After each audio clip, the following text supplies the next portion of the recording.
Shri Narendra Modi ji to kindly address the gathering. नमस्कार। केंद्रीय मंत्रिमंडल में मेरे साथी डॉक्टर हर्षवर्धन जी, principal scientific adviser doctor Vijay Raghavan जी,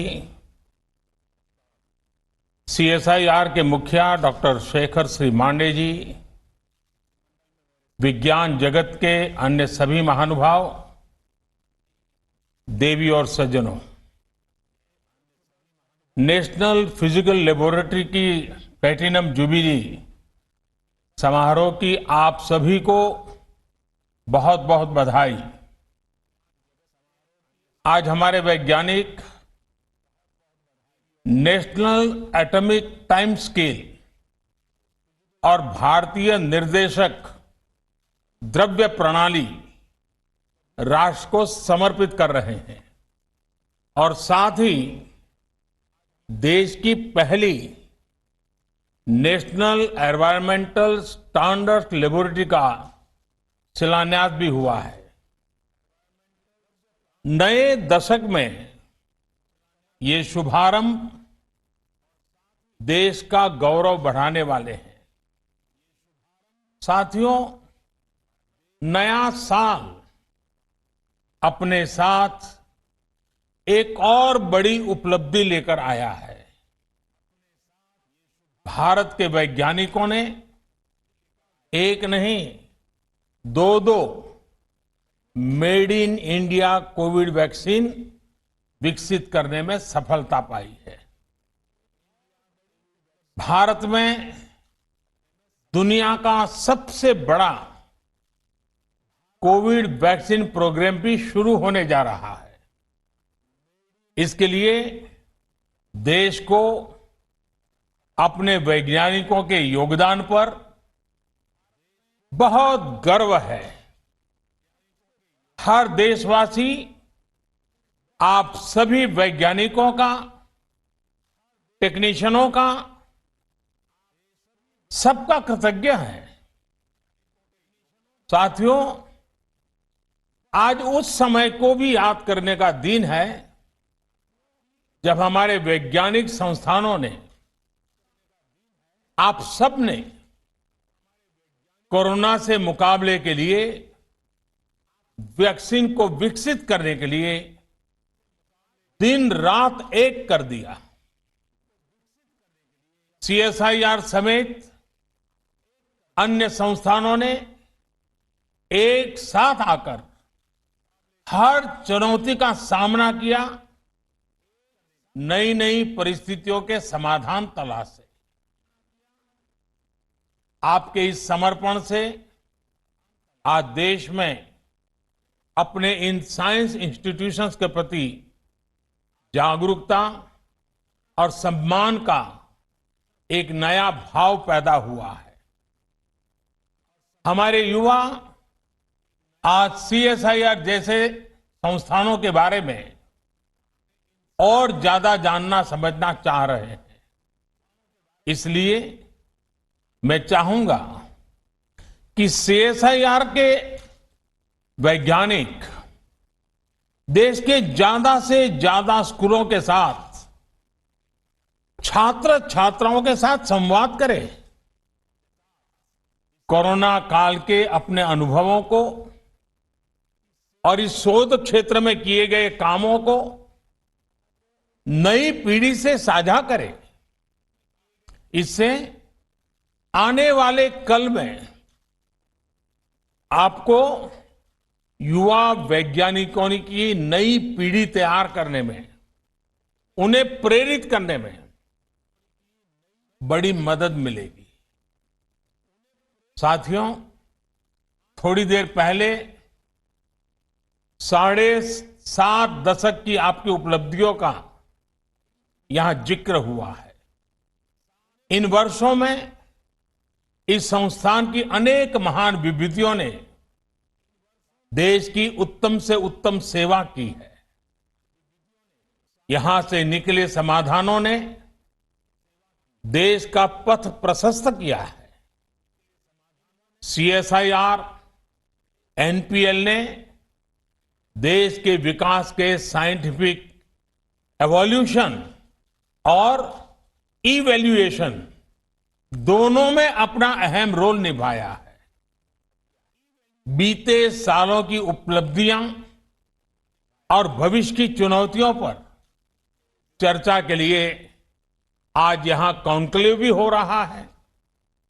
साथियों, आप जब पीछे देखते हैं तो आपकी शुरुआत गुलामी से बाहर निकले भारत के नवनिर्माण के लिए की गई थी। समय के साथ आपकी भूमिका में और विस्तार हुआ है। अब देश के सामने नए लक्ष्य हैं, नई मंजिलें भी हैं।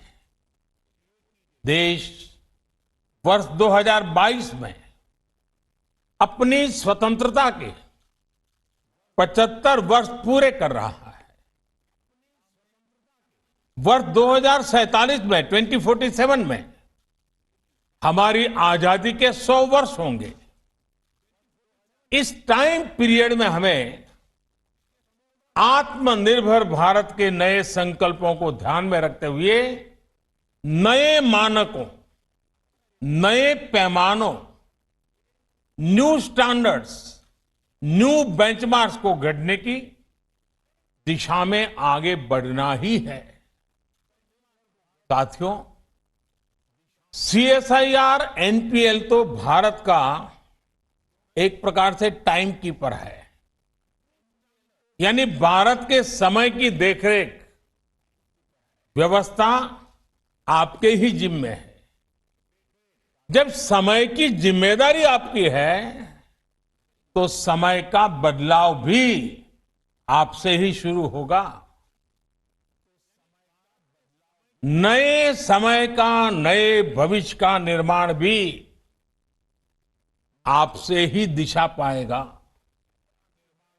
साथियों, हमारा देश दशकों से क्वालिटी और मेजरमेंट के लिए विदेशी स्टैंडर्ड्स पर निर्भर रहा है, लेकिन इस दशक में भारत को अपने स्टैंडर्ड्स को नई ऊंचाई देनी होगी।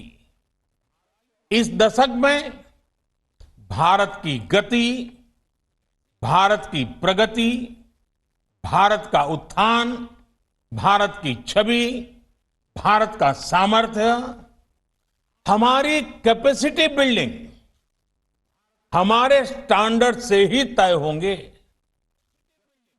हमारे देश में सर्विसेज की क्वालिटी हो, सरकारी सेक्टर या फिर प्राइवेट सेक्टर, हमारे देश में प्रोडक्ट्स की क्वालिटी हो, चाहे सरकार बनाए या प्राइवेट सेक्टर, हमारे क्वालिटी स्टैंडर्ड्स ये तय करेंगे कि दुनिया में भारत और भारत के प्रोडक्ट्स की ताकत कितनी ज्यादा बढ़े। साथियों, ये मेट्रोलॉजी साधारण भाषा में कहें तो मापने नापने की साइंस, ये किसी भी वैज्ञानिक उपलब्धि के लिए भी बुनियाद की तरह काम करती है। कोई भी रिसर्च माप और नाप के बिना आगे नहीं बढ़ सकती। यहां तक कि हमें अपनी उपलब्धि भी किसी न किसी पैमाने पर मापनी ही पड़ती है। इसलिए मेट्रोलॉजी मॉडर्निटी की आधारशिला है। जितनी बेहतर आपकी मेथोडोलॉजी होगी, उतनी ही बेहतर मेट्रोलॉजी होगी। और जितनी विश्वसनीय मेट्रोलॉजी जिस देश की होगी, उस देश की विश्वसनीयता दुनिया में उतनी ही ज्यादा होगी। मेट्रोलॉजी हमारे लिए मिरर की तरह होती है। दुनिया में हमारे प्रोडक्ट्स कहां स्टैंड कर रहे हैं, हमें क्या सुधार की जरूरत है, ये पहचान, ये सेल्फ इंट्रोस्पेक्शन मेट्रोलॉजी से ही तो संभव होता है। इसलिए आज जब देश आत्मनिर्भर भारत का अभियान इसका संकल्प लेकर के आगे बढ़ रहा है, तो हमें याद रखना है कि इसका लक्ष्य क्वांटिटी भी है, लेकिन साथ साथ क्वालिटी भी उतनी ही महत्वपूर्ण है। यानी स्केल भी बढ़े और साथ साथ स्टैंडर्ड भी बढ़े। हमें दुनिया को केवल भारतीय उत्पादों से भरना नहीं है, ढेर नहीं खड़े कर रहे हैं। हमें भारतीय उत्पादों को खरीदने वाले हर एक कस्टमर का दिल भी जीतना है और दुनिया के हर कोने में दिल जीतना है। मेड इन इंडिया की न केवल ग्लोबल डिमांड हो, बल्कि ग्लोबल एक्सेप्टेंस भी हो, ये हमें सुनिश्चित करना है। हमें ब्रांड इंडिया को क्वालिटी, क्रेडिबिलिटी के मजबूत स्तंभों पर और मजबूत बनाना है। साथियों, मुझे खुशी है कि भारत अब इस दिशा में तेजी से आगे बढ़ रहा है। आज भारत दुनिया के उन देशों में है जिनके पास अपना नेविगेशन सिस्टम है। नाविक से भारत ने ये उपलब्धि हासिल करके दिखाई है। आज इसी और एक और कदम बढ़ा है। आज जिस भारतीय निर्देशक द्वारा लोकार्पण किया गया है, यह हमारे उद्योग जगत को क्वालिटी प्रोडक्ट्स बनाने के लिए प्रोत्साहित करेगा। अब food, edible oils, minerals, heavy metals, pesticide, pharma और टेक्सटाइल ऐसे अनेक क्षेत्रों में अपने सर्टिफाइड रेफरेंस मटेरियल सिस्टम को मजबूत करने की तरफ हम तेजी से आगे बढ़ रहे हैं। अब हम उस स्थिति की तरफ बढ़ रहे हैं जहां इंडस्ट्री रेगुलेशन सेंट्रिक अप्रोच के बजाय कंज्यूमर ओरिएंटेड अप्रोच की तरफ बढ़ें। इन नए मानकों से देश भर के जिलों में वहां के लोकल प्रोडक्ट को ग्लोबल पहचान दिलाने का अभियान है। उसको बहुत लाभ मिलेगा। इससे हमारे एमएसएमई सेक्टर को विशेष लाभ होगा, क्योंकि बाहर की जो बड़ी मैन्युफैक्चरिंग कंपनियां भारत आ रही हैं, उनको यहीं पर इंटरनेशनल स्टैंडर्ड्स की लोकल सप्लाई चेन मिलेगी। सबसे बड़ी बात, नए मानकों से एक्सपोर्ट और इंपोर्ट दोनों की क्वालिटी सुनिश्चित होगी। इससे भारत के सामान्य उपभोक्ता को भी अच्छा सामान मिलेगा, एक्सपोर्टर की परेशानी भी कम होगी। यानी हमारा प्रोडक्शन, हमारे प्रोडक्ट्स क्वालिटी में जितने बेहतर होंगे, उतनी ही ताकत देश की अर्थव्यवस्था को मिलेगी। साथियों, अतीत से लेकर वर्तमान तक आप कभी भी देखें, जिस देश ने साइंस को जितना आगे बढ़ाया है, वो देश उतना ही आगे बढ़ा है। ये साइंस, टेक्नोलॉजी और इंडस्ट्री का वैल्यू क्रिएशन साइकिल है। साइंस से कोई आविष्कार होता है तो उसी के प्रकाश में टेक्नोलॉजी विकसित होती है और टेक्नोलॉजी से इंडस्ट्री खड़ी होती है, नए उत्पाद तैयार होते हैं, नए आइटम निकलते थे, प्रोडक्ट निकलते हैं। इंडस्ट्री फिर नए रिसर्च के लिए साइंस में इन्वेस्ट करती है और ये साइकिल नई संभावनाओं की दिशा में आगे बढ़ती जाती है। सीएसआईआर एनपीएल ने भारत के इस वैल्यू साइकिल को आगे बढ़ाने में अहम भूमिका निभाई है। आज जब देश आत्मनिर्भर भारत के लक्ष्य को लेकर आगे बढ़ रहा है, तब साइंस से मास मैन्युफैक्चरिंग की इस वैल्यू क्रिएशन साइकिल, इसका महत्व और बढ़ जाता है। इसलिए सीएसआईआर को इसमें बड़ा रोल निभाना होगा। साथियों, सीएसआईआर एनपीएल ने आज जिस नेशनल एटॉमिक टाइम स्केल उसे जो देश को सौंपा है, उससे भारत नैनो सेकंड यानी 1 सेकंड के 1 अरब हिस्से तक समय को मापने में भी आत्मनिर्भर बन गया है। 2.8 नैनो सेकंड इसका ये एक्यूरेसी लेवल हासिल करना अपने आप में बहुत बड़ा सामर्थ्य है।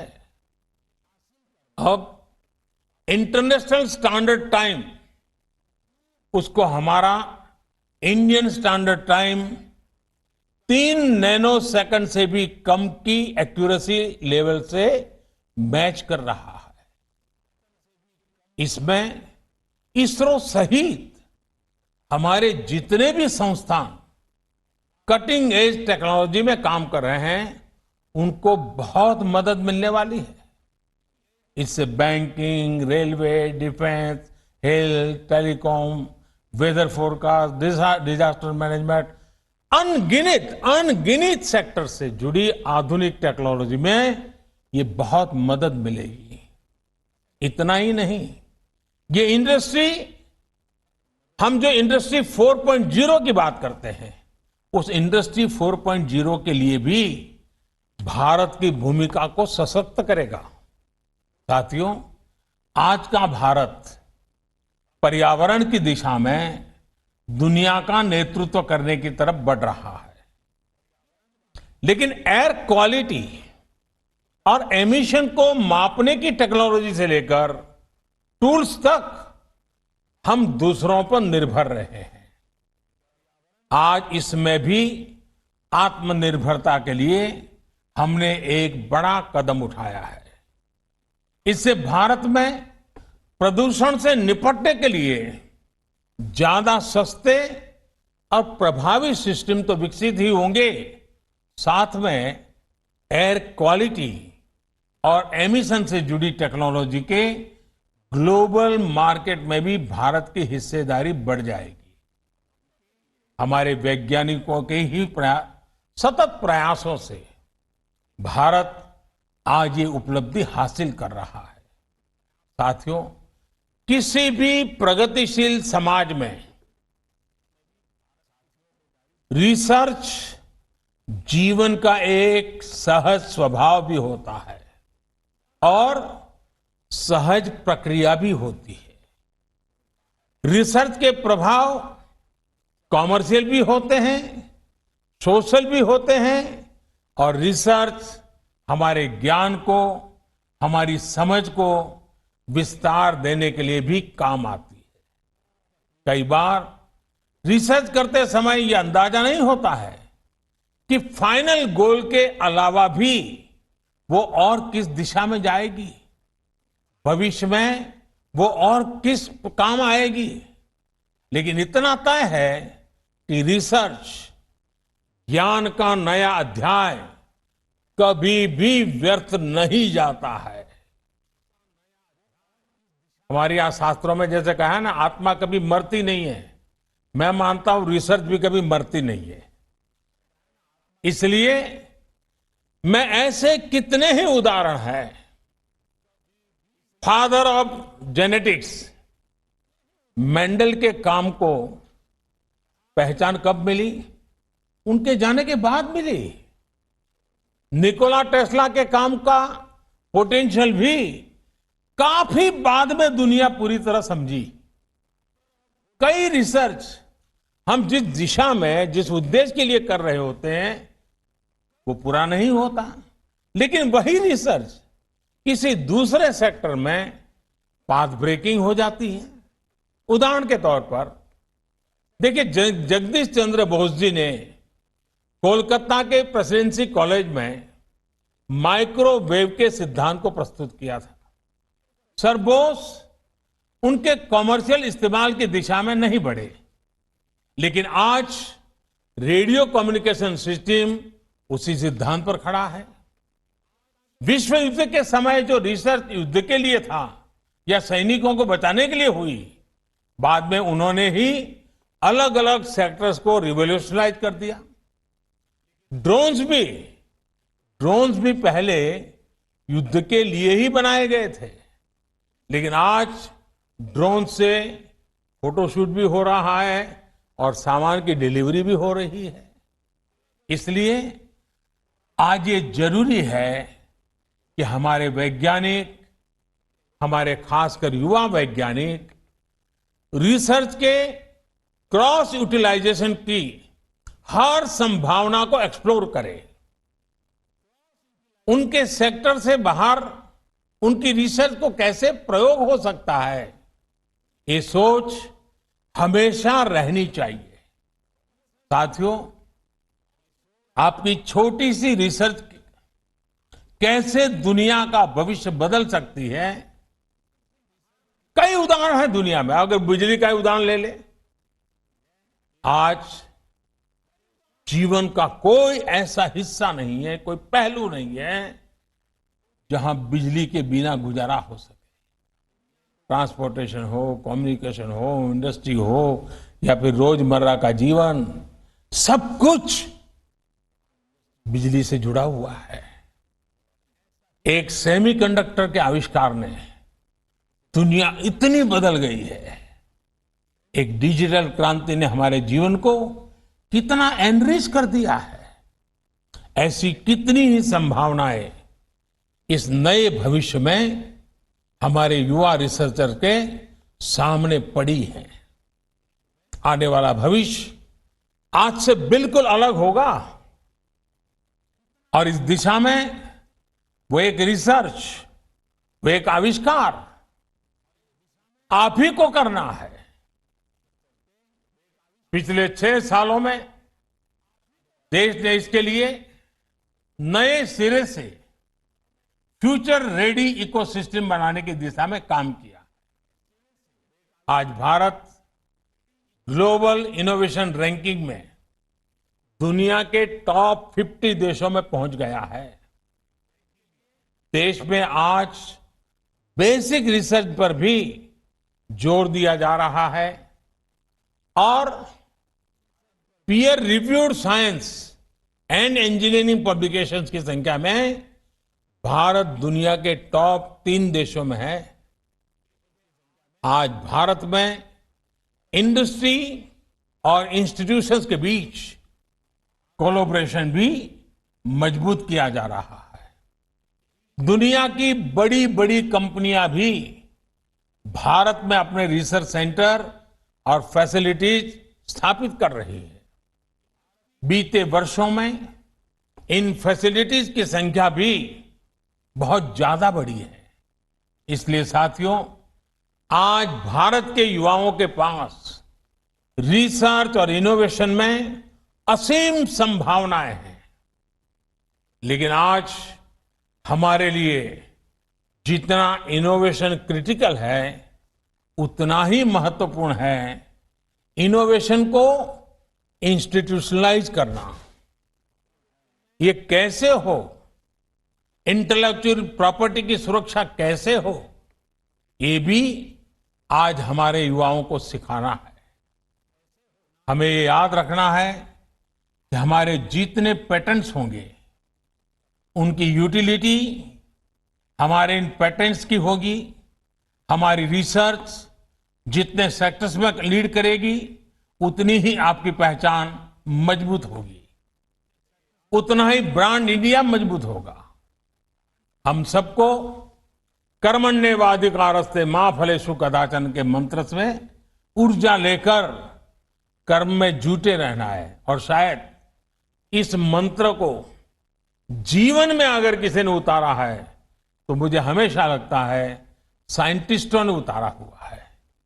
उनका यही मन रहता है, वो लेबोरेटरी में एक ऋषि की तरह तपस्या करते रहते हैं और कर्मण्येवाधिकारस्ते मां फलेषु कदाचन, कर्म करते रहो, फल मिले या न मिले वो लगा रहता है।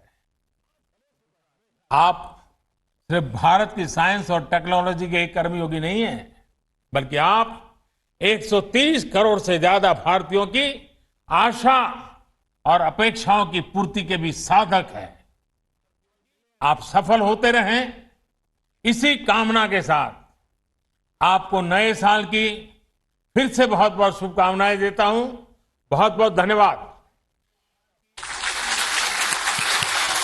धन्यवाद प्रधानमंत्री जी आपका। आत्मनिर्भर भारत के लिए जो आपने सपना संजोया है उसको कार्य करने के लिए राष्ट्रीय भौतिक प्रयोगशाला, जिसको देश का ग्रोथ इंजन भी कहा जाता है, क्योंकि विश्व स्तर के जितने भी मेजरमेंट्स हैं वो राष्ट्रीय भौतिक प्रयोगशाला के द्वारा राष्ट्र के सभी लैबों को, टेस्टिंग कैलिब्रेशन लैबों को दिया जाता है। तो हम आपके बहुत बहुत आभारी हैं। धन्यवाद सर।